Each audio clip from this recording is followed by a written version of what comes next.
Welcome to More Cowbell Please. This week we're sitting down with Sean Moffitt. Sean Moffitt, like myself, is a mix engineer. He has won 3 Grammys.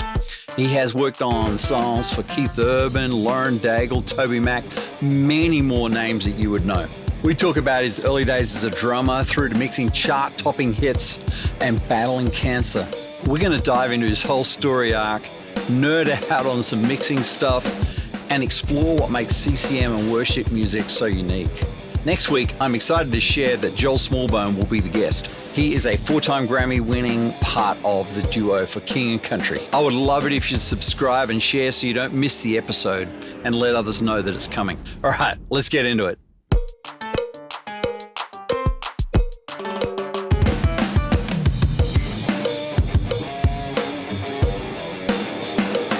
As a percussion player, you're allowed to handle an instrument. So just whack it a few times. There you go. Boom. You're in. Hey, I'm in. Sean, thanks for coming, man. You're welcome. What a fun time this is going to be. Have you listened to any of the podcasts? I have. I've watched a lot of clips. Have? I listened to Dougie Weir's episode. We're just going to do life and career story to begin with. Yeah. Tell me from the beginning, your journey from what happened up till now. I was born and raised in Connecticut, kind of like an athlete and a musician growing up. I played baseball very seriously to the college level. Freshman year of college, I played baseball. That's what I went to college for. Realized real quick that was something that was not going to go past college. I just felt like I was not nearly as good as most of the guys on the team. And so I decided to stop that and I started pursuing drumming more. I played drums my whole life. So I left school. I joined this ministry called Teen Mania back in the day. Oh. So that was like an internship. It was a ministry. They did traveling. They did youth conferences. And I ended up being the drummer for them for almost 3 years, touring city to city, playing drums. That just got me real into music. And a lot of other bands were at these conferences. And I just kind of realized, man, I'm not really the best drummer out there either. I just saw a lot of really talented players out there. But when I was playing, I got an opportunity to record back when I was like around 20 years old. It was my first opportunity to be in a studio. So I set up my drums and I was really excited about it. We got sounds and I went back into the control room and I heard my drums played back and they sounded awful. I had this epiphany in my head or something, like this guy in this particular studio in Connecticut was really busy. He was really sought after.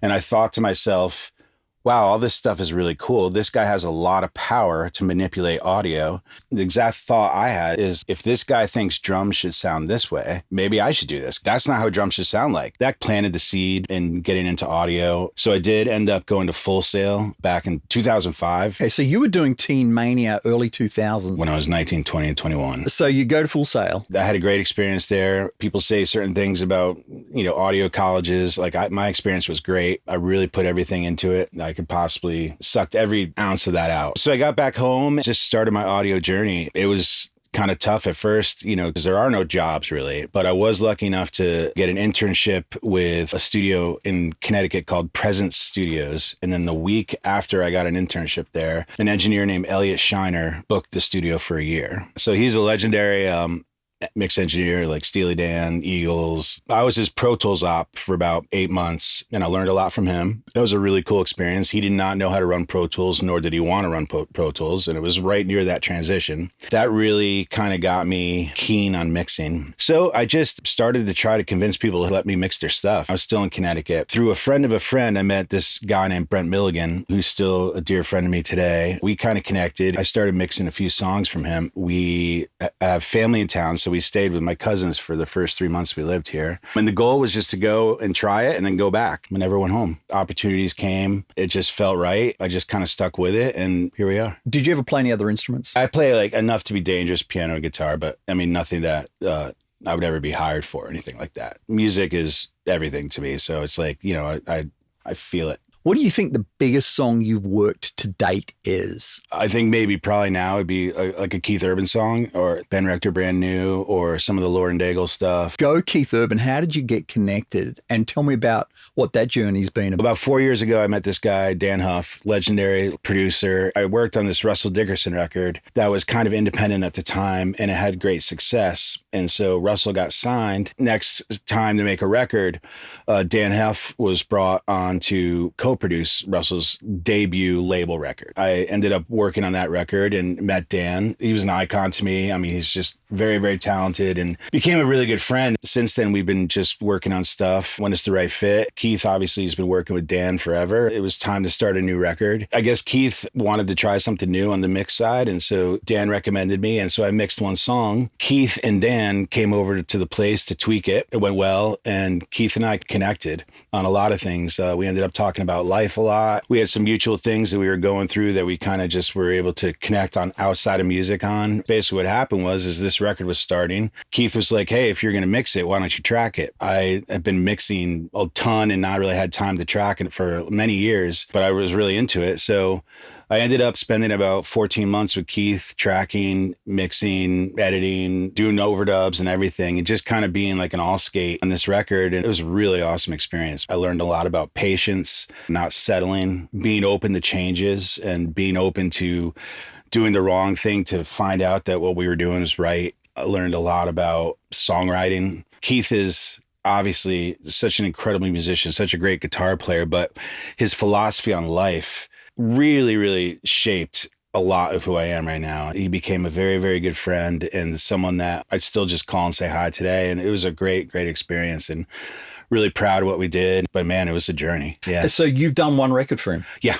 I saw on your Insta, you're at, is that place at his house, that studio? Or like, what's that? There is a studio called The Tracking Room. It's downtown. It was sold about 5 years ago for condos. The owner of The Tracking Room decided to get rid of the studio, and there was a real estate deal that was involved.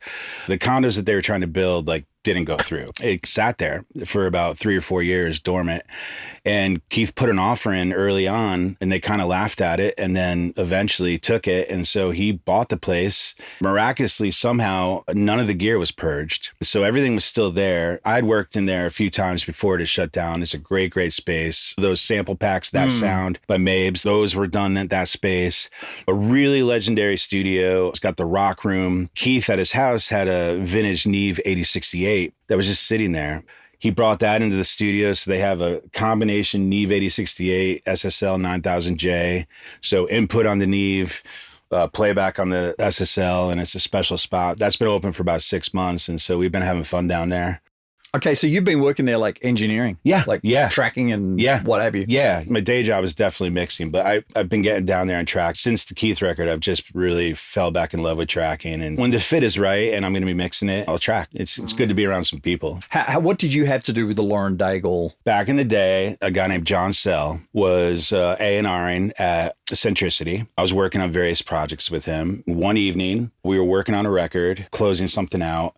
And he's like, dude, I got to play this girl. Like Centricity, that record label has these retreats that are awesome and they've been going on for a long time. And they found Lauren at one of these retreats. John played me the work tape of what she was doing. And he asked me who I thought should produce Lauren. I listened to the stuff and I gave one name, Paul Mabry. I think Paul would agree if he was sitting here. I kind of linked Sell into Mabry to kind of... He said it on his podcast. He did? Yeah. That's why, that was the thing I had heard. Yeah. Got him the gig for that. It was probably the right call because it worked out. It certainly did. I mixed her first record and part of the second one. It was so special. That's like a once in a career kind of... Yeah. Were you on the big songs? Trusting You? Oh, yes. I was on How Can It Be? And the whole first record, and I think that yielded like 3 or 4 singles. When I was growing up and I was buying records, the CCM records. Yeah. Larry Norman and then, through to Amy Grant days, I was still buying vinyl. And I'd be reading all those credits. I'd say 70, 80% of them are doing something else. They're not active in music. I can see why now that I'm 25 years in the US. Yes. Why doing something else seems attractive at times. Yeah. How do you feel about that? I think that transition from analog to digital weeded out a lot of people. I think the people that were functioning on analog consoles, and I think when the whole music dip happened and the whole Napster deal and streaming wasn't solidified yet and everything was moving to digital and the rates dropped and the budgets like shrunk, I think it weeded out a lot of people. I plan on doing this until just I don't like it anymore. If I'm not excited to wake up in the morning and do this, then I'll stop. I think the tracking thing is serving you well. Yeah. Because I'm finding the variety Yeah. Yeah. Makes life more interesting. I love mixing, but when I was mixing 2 or 3 songs a day, I had the energy to do it. I don't feel like we have enough creative energy to sustain that pace. No, we don't. 2017, 18, and 19, I really burnt myself out. I took almost a year off, kind of stepped away from the business for a lot of reasons. Tell me about that. That's a big story in a way. Basically, 60 hours a week, Monday through Sunday, just working really, really hard. I think I kind of let a few things go in my personal life and I let some things slide. I felt that I was kind of losing my marriage. I thought I was losing kind of who I was. I was just so tied to what I did and so afraid to say no. I had a really horrible relationship with my job at that point. It was an identity. I wasn't Sean who happened to mix. I mixed. Like, that's all I was. And it scared me. I took a break. My wife and I left town. We went out to Arizona for about 8 months. We just kind of reset our life. I got some help on some different areas in my life that needed to be addressed. I recalibrated who I was and who we were as a couple. I had a big reset. Around 8 months in, I just started to get the itch again. When I left, I thought I was done. I thought I was just going to do something else. I guess during that time, like, my biggest fear was to say no, because if I said no, then I'd lose a client, right?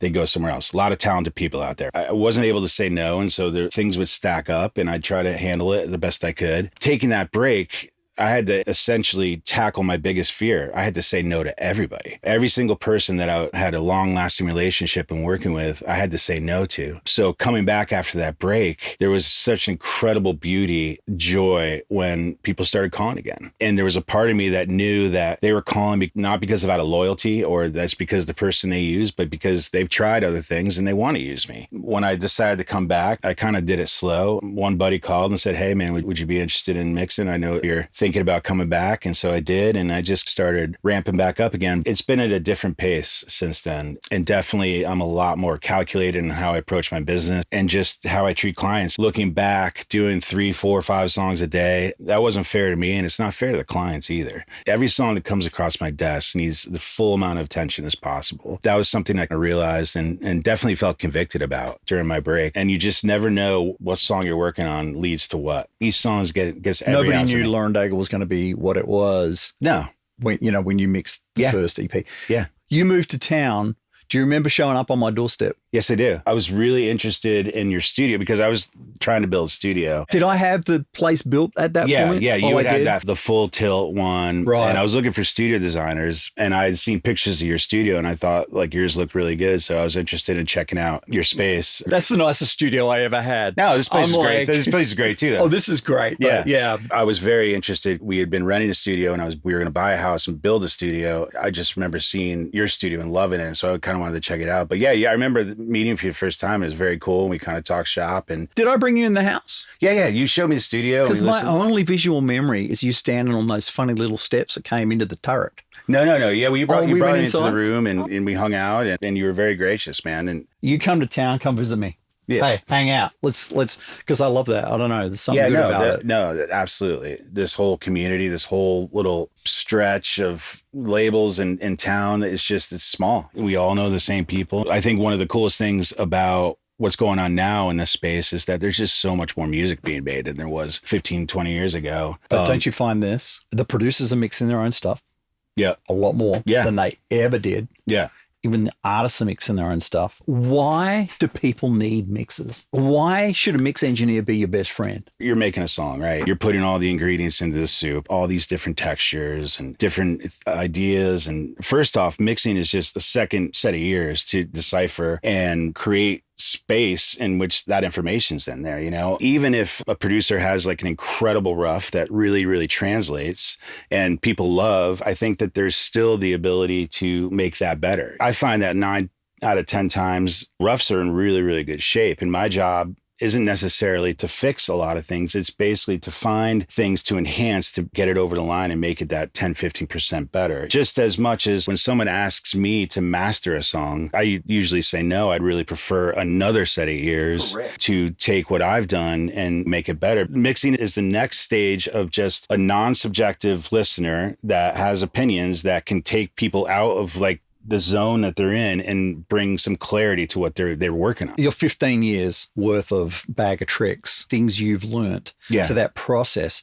to help get that 10, 15%. They've been focused on the creative rather than the engineering part. People say to me, my rough is just terrible. I would be embarrassed to give it to you. I'm like, how you're listening to it's telling me a lot. Oh, it's the roadmap to success. This day and age is very rare that 9, 10 people haven't spoken into what's been given to you at this point. It's imperative to kind of hear where they're living with, no matter how good or bad the rough is. When I hit spacebar, it's not my template. It's the rough. My assistant works very hard in making sure that I'm always starting exactly where they left off, for better or for worse. To me, that's the trail map. If I have to pull back layers and sort it out, I will. But most of the time, like, my biggest goal is to start where they left off so that I can either fix what they got going or take it to the next level. I think producers are becoming better mixers because they have to get the cuts. You can't turn in a vocal and guitar anymore to a publishing company and get a cut. You got to send in this really framed song. All the in-the-box stuff is so much better. Oh, yeah. The all-in-one plugins, you know. Oh, yeah. Somebody's giving you the entire chain. You just turn it on, adjust the input level, and boom.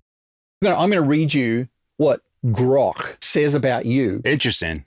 So Sean Moffitt's a Nashville-based, 2-time Grammy-winning mix engineer, producer, celebrated for his transformative work in contemporary Christian music and country genres. With over 2 decades in the industry, Moffitt has mixed and engineered chart-topping records for the like of TobyMac, Chris Stapleton, Lauren Daigle, Casting Crowns. Petra. Well, the Casting Crowns was interesting to me because I looked it up and I'm like, I've never worked with Casting Crowns. I mixed the record they said you did, which they referenced later. Oh, sorry about that. No, dude, I don't know how they got that information. 3-time Grammy winner. I got one last year. What was that on? For CeCe Winans' record. Moffitt's hybrid mixing approach, 40% analog, 60% in the box, delivers a signature sound honed at Sterling Sound and Edgewater and his Nashville studio. What's the Sterling Sound and Edgewater? I think that's probably my relationship with Joe Laporta. Joe and I work a ton together and have over the years, so probably the credits of something kind of got merged. So this is AI for you. Oh, that's why I'm going down this rabbit hole. It's pretty funny. His credits span staples from Nicole C. Mullins and Newsboys, country stars like Reba Macintyre, Leanne Rimes. Yeah. You worked on some of their stuff. Yeah. You did some mixes for them. Rock icon Stevie Nicks and U2. Not true. Not true. That's what I was like. If you had worked on U2 or Stevie Nicks, I would have heard about that. Yeah. With over 100 Billboard #1. 76. 76? Yeah. Oh, dude, I never got into counting. I completely lost I track. didn't either, but my assistant, Warren, had. Yeah. I'm probably like 50. You no doubt have way past me. Warren's a geek out on that kind of thing. He's always had my back with that. A former apprentice to Pete Kipley. Well, Pete was a hugely informative person to when I first moved to town. He was really the first guy that gave me a shot. Now, Pete Kipley's big claims to fame were Phil Wickham, Mercy Me. I Can Only Imagine. Many, many more. But that's before your time. Yeah. Pete found and developed Phil Wickham. And did you work on those? I did. I've worked pretty much exclusively for Phil this whole time. I'm on his record right now. We've been making music for almost 15 years together. Mentored Warren David. Yep, that's true. Building a collaborative music-making machine in Nashville. Less of a machine these days, but that's true. His work on Petra's 40th anniversary compilation and Full Circle music projects showcase his versatility. Passionate advocate for artists, Moffitt prioritizes client vision, ensuring every mix reflects their heart. When not mixing, Sean's Nashville scene mentoring emerging engineers. His faith drives his work, connection to his listeners' lives, making him a perfect fit for More Cowbell Please mission to inspire dreamers. I think that that's pretty accurate, man. I think that I do take pride in talking to younger guys and encouraging them, similar to, how you did for me and, everything else. That's pretty hilarious, though. Well, I personally am excited about AI tools coming out in audio. I already utilize some AI like in Ozone 11 and Neutron. There's some cool opinions they can give that I can kind of shape and work with. AI doesn't scare me. I mean, if it takes our jobs, it takes our jobs. I'm excited just to embrace the tool. Like Spike Stentz releasing his AI version of himself. I'm going to get it. I'm going to use it as a tool and see if I can get a cool drum sound from it or whatever. It's like... Well, you got two choices. You either embrace the change. Oh, yeah. Or you don't. So when I came to town... and I started 2000. Pro Tools was just going from 20 to 24-bit. The mix bus still was fixed point. Like, I don't remember what it was. Yeah, it wasn't that great. But I loved being in the box. Yep. Like the fact that you could recall your thing after you've lived with it and go, this was wrong, that was wrong. Because I was killed by mixes that we had to print and couldn't do anything about later. I start out and I'm doing all in the box. I did A&R. Okay, for a Small Bones label.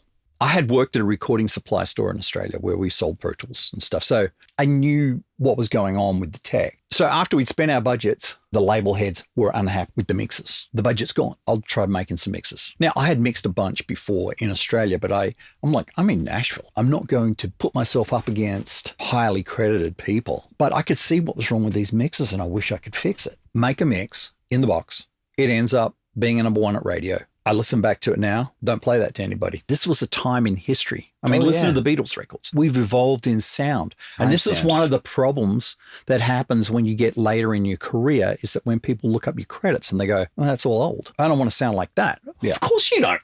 This is 2025. Right.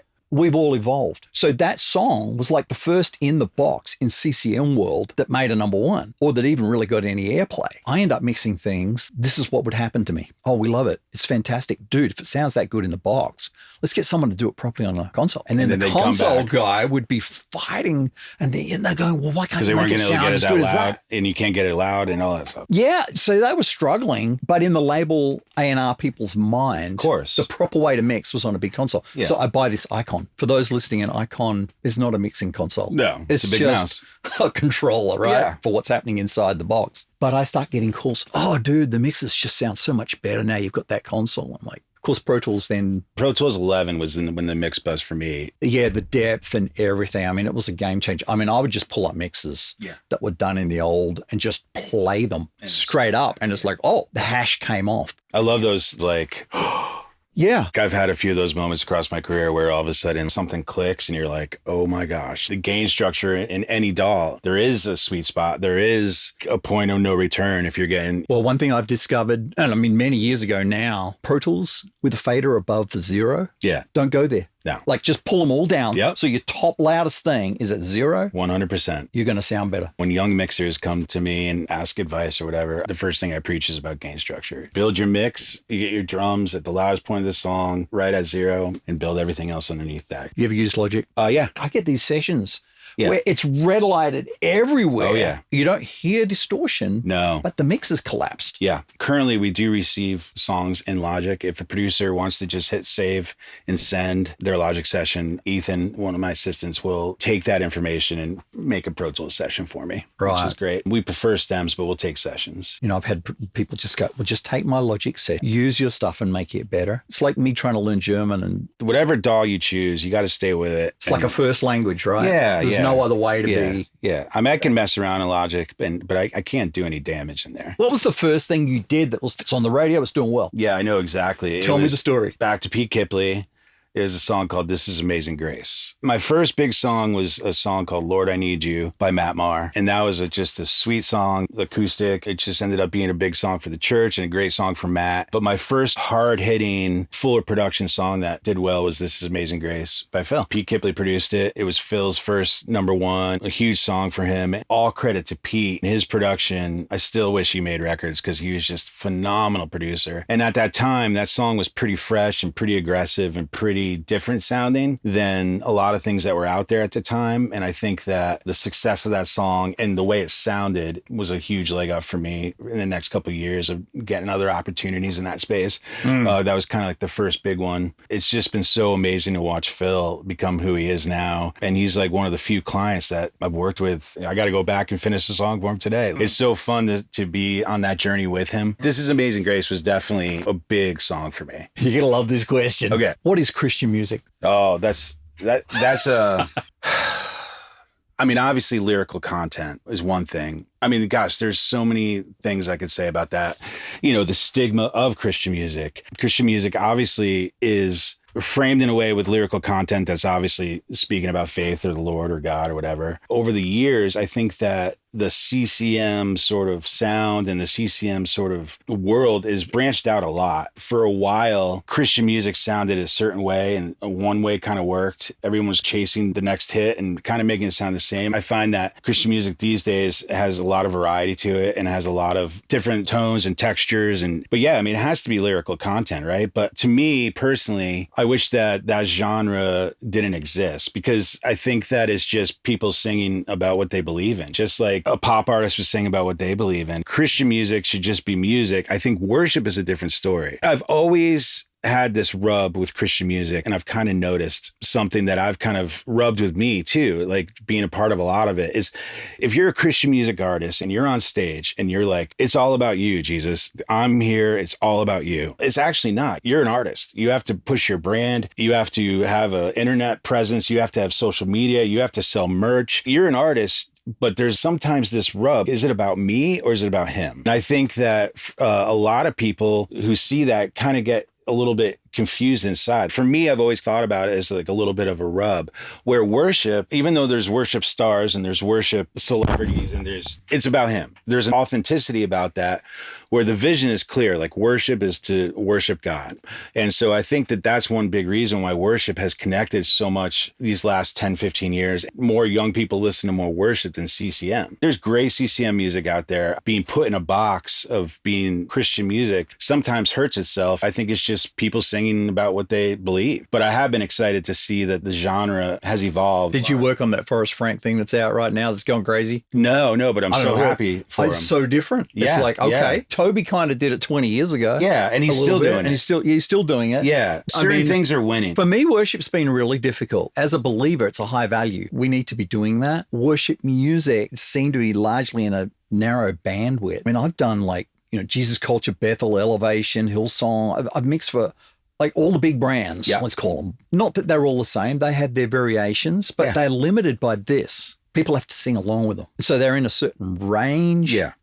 The melodies are a certain way that people can engage. Yeah. When people complain to me about Christian music, there's so many pieces to this puzzle, which is where we're at. But I do crave something that is worship, but less corporate dependent. Most of the songs that are really connecting these days in this space are worship songs, like the Phil and Brandon's, like they're worship leaders, you know what I'm saying? They are. But I think there's an authenticity to that. I think the listener knows it's worship. It's not like you're a star. As soon as somebody does something that destroys the perception of authenticity, they're gone. And sometimes I think people feel it and they can't even articulate it, but they sense it. I had a conversation with a guy from Hillsong one time, and he was telling me that they didn't want their brand to be dependent on personality. They like the idea that worship isn't a person. Yeah, it's a movement. It's a corporate activity that we're doing.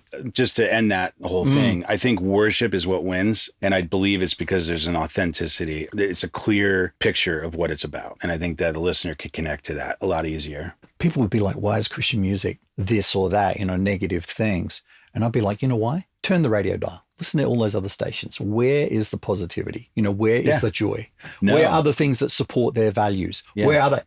Christian radio. That's the place. I've been hired by Caleb a few times. I never really truly understood like the impact of some of these listeners, like going through hard things and just having Caleb on or any other Christian radio station. And it does bring positivity. It's great for kids. It's great for people who are going through hard things. And it is a great message. It's really powerful. But one thing you said to me that struck me when we had that lunch that day, and for the listener, I'm going to fill in a private conversation. Basically, Sean had come to town and you had done an incredible job of connecting with people, and your career juggernaut was just incredible. And then you said something to me one day. It's like, I don't like the way Christian music sounds. That's why I came. And I was thinking to myself, I was populating 20% of the charts at that time. Yeah. I'm that sound. I'm that old sound because like it's constantly evolving, as you know. Oh, yeah. And we are limited, especially with radio. Again, I don't remember saying that. I believe I did. There was something that I was trying to bring to it that I wasn't hearing.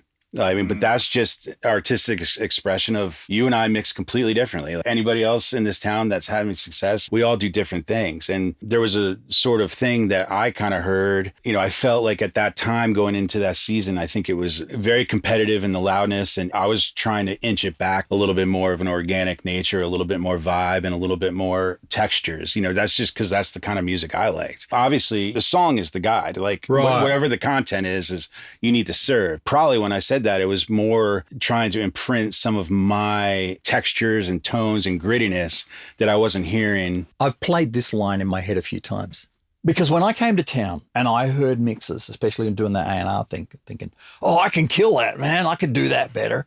That doesn't sound good. Why aren't those drums hitting? Why aren't they? Like, I want those direct mics up, I had all of these ideas and everything, right? So I'm thinking there's a certain level of arrogant confidence that you have to have 100%. to actually have the audacity to put yourself out there. Oh, yeah. I mean, you agree with that, right? 100%. You have to be confident and you have to be able to pounce if an opportunity comes your way. There are many moments in my career, little jumps, an opportunity came, I was able to deliver and it took me to the next level. And there were some times where I had opportunities that I weren't ready for and I didn't deliver. Realized this many years later. It took me probably 15 years to get to this point where these guys that were mixing the stuff that I thought, I can do better than that, I can do. When I listen back and when I replay history, I realized that what they were doing was the leading edge at the time they were doing it. And secondly, every mixer is only as good as the production he's given. 100%. You know, the whole production thing's gotten better. Yeah. Tech's gotten better. Yeah. Our mixers have gotten better. Now I look back at some of those guys and I respect what they did at the time. Yeah. They were you and me. I think that one thing that I learned really early on when I came to town, and I'm so thankful for it, is I pursued as much as possible every opportunity outside of Christian music that I could, even if it was less money or whatever else, because this genre, there's waves. You hit this hot spot and you ride it and it's great. I'm still thankful to be working in this space. I'm not doing as much. I mean, there's so many other guys that have come up and done great work. I'm glad to say I'm friends with them and they're doing awesome and I'm happy for them. From the very beginning, just even seeing the wave with you and me, realizing that I did step on a lot of your stuff early on, I realized right away that that was going to happen to me too. And so I pursued as many opportunities outside of Christian music as possible. That's been huge because now I'm probably 65% outside Christian music, mixing a lot of country and pop and rock and other things. Any young guy that comes into this town that's working in the Christian space, I tell them pursue opportunities outside of the CCM space because the wave will Yeah. And I think that's true because I could name the people whose work I took when I was riding the high, when every single A&R person in town was calling me. Yep. It's like a 3-5 year life cycle. Like 6-7. I didn't realize that's what was happening at the time. It's an interesting realization to look back. There's a fashion game. He's the new hot guy in CCM. Well, let me ask you this. Are you a better mixer now than the biggest hits you ever had in CCM? 100%. Right. I am too. For me, I feel like I'm just getting started. Working with new people every week, I'm really inspired and I feel like I'm in a really good space of working with the Christian artists that I love to work with, and I'm always honored to be a part of that. And I feel like there's a lot of new opportunities in, other areas of music. I feel deeply inspired trying to learn every day. But yeah, I'm hands down a way better mixer than I was 6 months ago. 2019, I decide we're going to go full-time RVing across. Yeah, my wife actually had the idea and she's like, can you do that? I'm like, I'm going to need my studio. And eventually I get the 64 audio. I get those in-ears. I'm like, oh, this is good. I like this. Okay, I'll ditch the room. I never did build my on-the-road studio, but because between autism and homeschooling, we decided about 6 months in that wasn't going to work. But I had a lot of respect for what you did back then. We still do it as much as we can. Yeah, a father who was trying to do right by his family, and I really respect that. As you were talking earlier, you reached this burnout. Like, we've got to try and live balanced a life as we possibly can, or it's going to end badly. I still have these moments every day where I sit, like not all the time, but every once in a while I sit down. I'm like, someone's paying me to do this. Oh, yeah. And it is great money, but you got to be smart with it. It doesn't last forever. Music brings great opportunity to those who can deliver. Tell me about cancer. Yeah, cancer was wild. I had a spot on my leg that looked a little weird, was pretty circular, and so didn't do anything about it. And then it started to kind of grow. And then it got real nasty. So then I finally decided to go to the dermatologist. Typical thing, I found a dermatologist in my network. They were 6 months out. So I waited 6 months. By that time, it was like this rotten blueberry on my leg.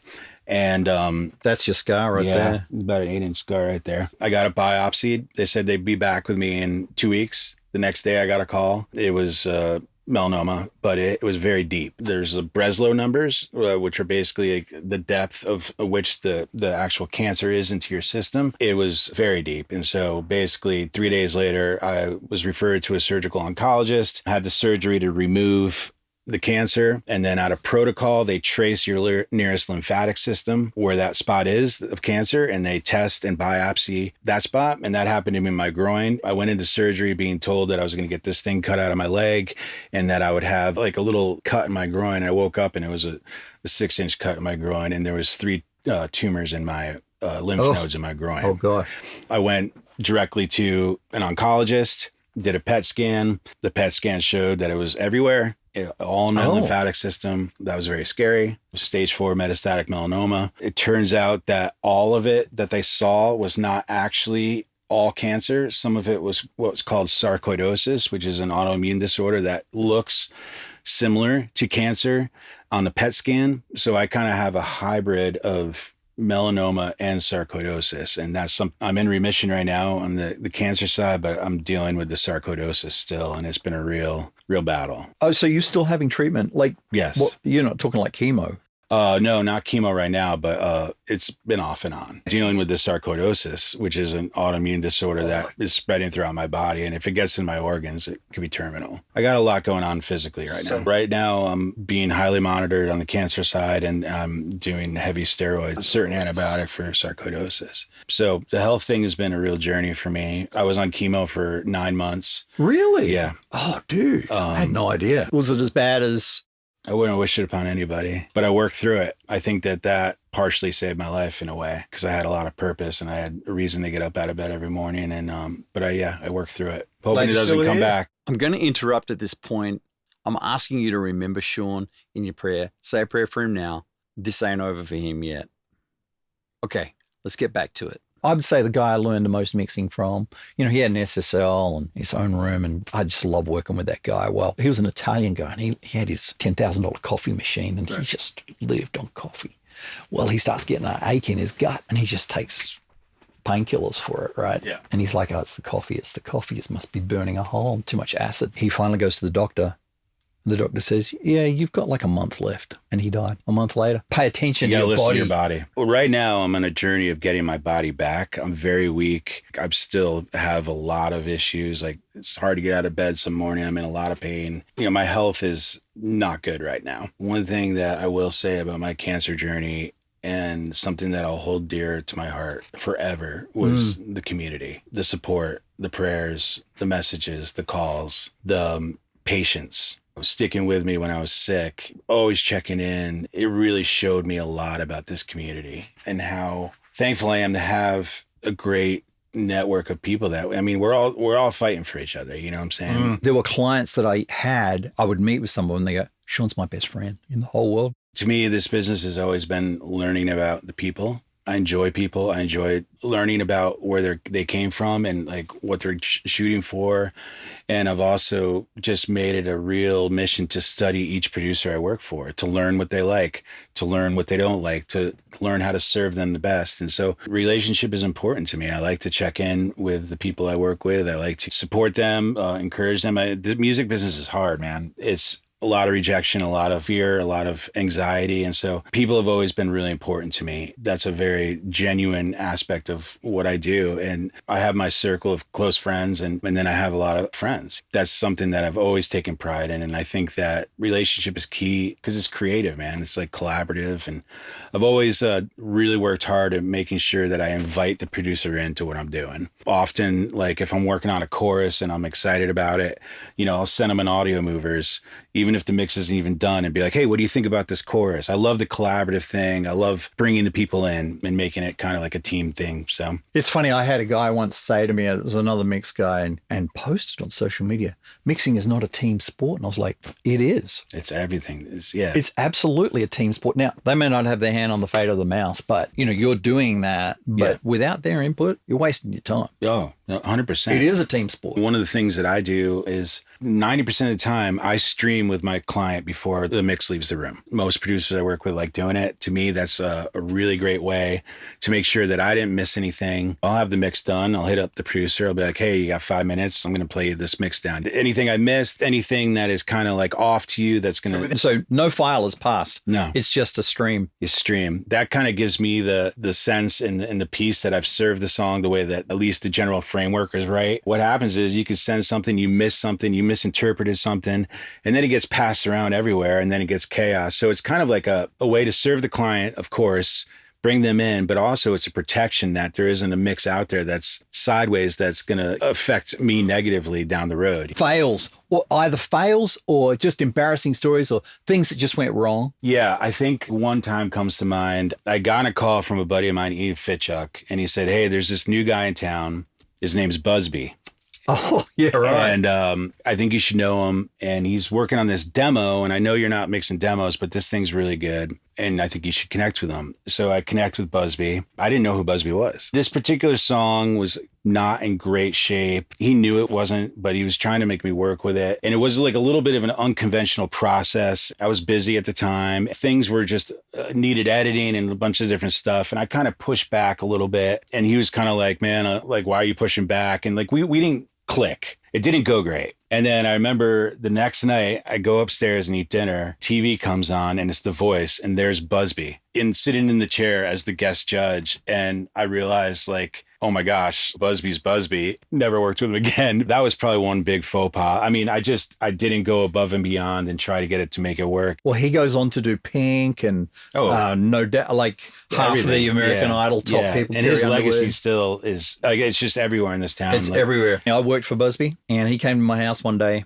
before he's on The Voice. I mean, he's just a new guy in town, right? We went over some demos and things that he was doing, and I mixed a few for him. And we're having this long conversation about faith. He goes, well, are you going to do country stuff? Are you going to do stuff outside the faith circle? And I'm like, here's my philosophy. If my kids can listen to it, if my wife can listen to it, I'm good. That's really my criteria. Yeah. Because I need work. I mean, it's like a bricklayer. Am I going to lay a Christian brick? No, I'm laying a brick. I'm laying a brick. This goes on. I mix a bunch of things for him. American Idol. It's all demos. Yeah. Very rarely did he get the actual cuts in those days. Yes. And I love Busby, but he sends me this lyric, this thing. He goes, well, it's this person, you may not, I don't want to mention the artist's name, but are you sure I'm going to be okay with it? He goes, oh, you'll have to decide for yourself. Dude, I get into the verse 2 lyrics and it's sex, dude. I mean, it's like so dark. And my wife's like, what are you playing? Yeah. And I'm like, I'm going to shut the door. I'm going to turn this down. And then I said, hey, dude, remember that talk we had about faith and lyrics and all that kind of stuff? I never got another thing from him. Never, ever again. Yeah. And I had a conversation with him on the phone one day, and this always stuck with me. This is the exact line he used was, because I said to him, dude, I'm a super nice guy. Like, I'm never going to push back on you. I'm going to give you what you are looking for. And when you give me your thoughts, I'm going to implement them. I'm a nice guy. He goes, I only work with nice guys. And there's tons of them. Yeah, there is. He says, the days when the jerk with the console who told you this is the way it has to be, I'm a professional, trust me, is gone. Yeah. We're never going to work with guys like that again. On the whole faith thing and CCM, you're working in country and other things. I mean, what are your guardrails? I think that as a believer, my biggest mission is to show the love of Jesus in how I treat people, in how I act and how I respond, and the integrity in which I run my business, and being honest and those sort of things. I'm open to mixing any styles of music and everything else. I think that there's opportunity to show the love of Christ in all different camps. I haven't really run into an opportunity yet where I've gotten something that come across the desk that really rubs me in a certain way. And I don't really know how I'd react if I did, but like, I haven't had that happen yet. So it's only happened to me that one time. Yeah. But to me, I try to treat people like I'd want to be treated. And I try to conduct myself in a way that draws people in. Tell me about working on TobyMac records. I only worked on 2 songs with Toby on this last record. Okay. Toby is a friend of mine, but much more a friend of mine on the golf course than ever sort of creativity wise. This last record was the second time, in 16 years that I actually worked with him. I love Toby. He's someone who I admire in so many ways, mostly how he conducts himself in business and with how he treats people. He really lives what he says. Play golf often. And so we were friends that way. I would always give him a hard time. Like, we could never make music together. This time, a few songs came up that was an opportunity to work on, and it was fun, man. I just have a lot of respect for that guy. So I'm actually at a First Management Christmas party, and it was open bar. And I got myself a glass of red wine. A bunch of friends of mine are sitting in a booth, and I'm sitting in the booth. I'm in full flight telling some kind of yarn of something. The table is full of glasses and snacks and all kinds of things, and my big red balloon glass. Toby's wearing white from head to toe. He's got like a white suit on. Yeah. And he sits in the booth directly across from me. Of course, I have to talk with my hands. It's the only way I can talk. I put a glass full of red wine completely down his white suit. No. And he just laughed it off. Oh, he was like probably so nothing great. was happening. This is just a funny thing that happened. It's just a testament to who he is, man. Practices what he preaches. Without naming names, there was a band I was working for 9-10 years ago now. We were working on this song. It was a real journey to get it done. There was just a lot of revisions, like signed off and then brought back, signed off again, brought back. Just a lot of cooks in the kitchen, a lot of what I call anxiety and fear around the song, which is the total antithesis to just great creativity. It was one of those things where this has to work. This has to be your best mix ever. Like this has to be like a hit. Those are all things that are massive red flags to me as like when I hear people say that usually means trouble. So we finally got this song done. I had my assistant do the stems. We turned it in. And then I get this text around 10:30 at night after it was signed off for the third time. Turned into the label, hey, we're just sitting here and we don't think it hits hard enough. I pride myself at, really being kind and compassionate and patient, and I lost it. And I call the producer, basically tell him his song sucks, he sucks, the song will never do anything. It has no shot of going to radio. You're delusional. Like this has been the worst mix experience of my life. This band sucks. Everything sucks. And it turns out that he was on speakerphone. Oh, on the bus with the band. I just essentially insulted every aspect of who they were and what they were trying to do. And that was something I wasn't proud about and definitely learned a good lesson from. We've worked together since. It was not a good night. It's funny. I did a mix for somebody, same kind of thing. It's like, we're just going down the rabbit hole. We're at mix revision 20. Right. And the producer's just like, yeah, just stop. I'm going to change some things. I didn't hear anything about it for weeks. I'd mixed all of the stuff on the rest of the record. Yeah. It was done. And they were just happy this with it. one It's just song. one song, right? Comes back to me a few weeks later. He goes, okay, here's a new multi-track. You can just stick it on the mix you had. And which, of course, it never works that way, right? Never. You basically have to restart. I do import session data. I put the stuff in. I make a new mix. I sent out the mix one. Sounds a bit better than the last one. It fit together a bit better. I didn't feel like it was game-changing, but they're like, that's it. That's the one we're sending. That's the one that's going to radio. That's it. Mix one. Yeah. There's a production issue. Stuff. Yeah.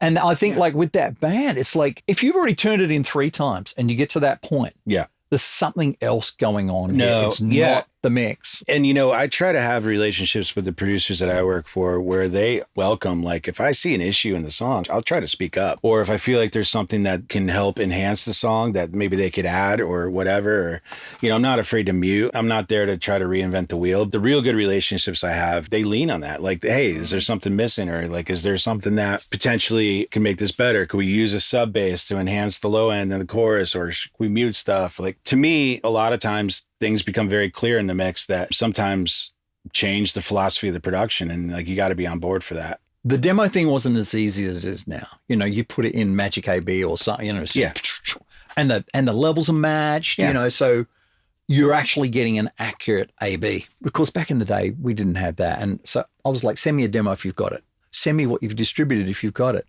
I didn't really fight for it. If there's a rough, I will not start a mix until I have it. If there is a rough. Yeah, because they didn't need to give me all those tracks, but it's almost like they felt they had to have the kitchen sink to have done the full job. And that's the biggest reason I want to start where the rough, even if the rough is horrible, I want to start there. I've learned some of the most incredible tricks by receiving sessions with full plugins and everything. I've learned methods from producers doing the wildest stuff. These guys are talented. Like I'm looking at their stuff. Oh, I've never thought to use this on this, or that's cool, or I've never used that compressor before. But also, even if the rough is in horrible shape, at least I know exactly where they left it, because there's something in that. There's something in that rough that's giving you the trail map in their headspace, panning, everything about that. That emotion got people to want it to go to the next level. Yes. So you've got to stick with it. I think that's part of, the loud mix thing was everything was turned up. Yeah. Like everything's loud. Yeah. And I would literally get instruction, make everything loud. I remember that season, and you did it great. Like, I remember starting out and hearing mixes that you'd done, and I'm like, there's no way I can get it that loud. I have no idea even how to even get it that loud. That's because I was pushed there. This is ridiculous. Yeah. But I would get the demo in Logic. There's no daylight on the Master Fader and Logic. Well, one thing I do as well these days, and again, it takes experience and trust, like to be able to do this probably. I've been doing it for a while now. If I get a rough that's like just blazing loud and it's not serving the song, I will literally turn down the rough, consolidate it, and send it with the mix and say, hey, here's your level matched rough. If you're going to A-B it to the rough, this is like by RMS, the exact same level. And that's been effective because if I get up into -4, even -3, I try to stay right around -8, -7, peaking at -6. And that's like, sometimes roughs come in way louder than that. But if that's the case, I turn it down. And most people are really receptive to that. That's why Magic AB is awesome. You just hit the thing to gain match and you're good. Yeah. Oh, game changer. Yep. Sean, we got nerdy and I'm surprised we kind of got that nerdy. That's good. This is going to be an ad for Sean Moffitt. Yeah. Well, I appreciate that, man. And and it's really cool. I'm honored that you even want to hear what I have to say. So, Hey, Sean, thanks so much for coming on, man. I really appreciate it. And I certainly enjoyed the conversation. It was a great connection. If you're a regular More Cowbell Please listener, you noticed something didn't happen at the end? We didn't shake hands. I don't know what I was thinking. I forgot my tradition. Well, there was some honest talk in there, eh?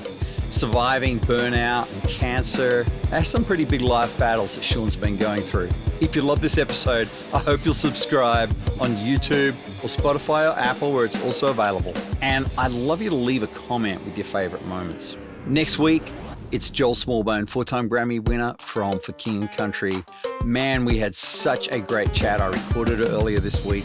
You're going to want to hear that one and more CCM stories that will inspire you in the weeks to come. Thanks for being here at More Cowbell Please. May all the audio that enters your ear holes be great. See you next week.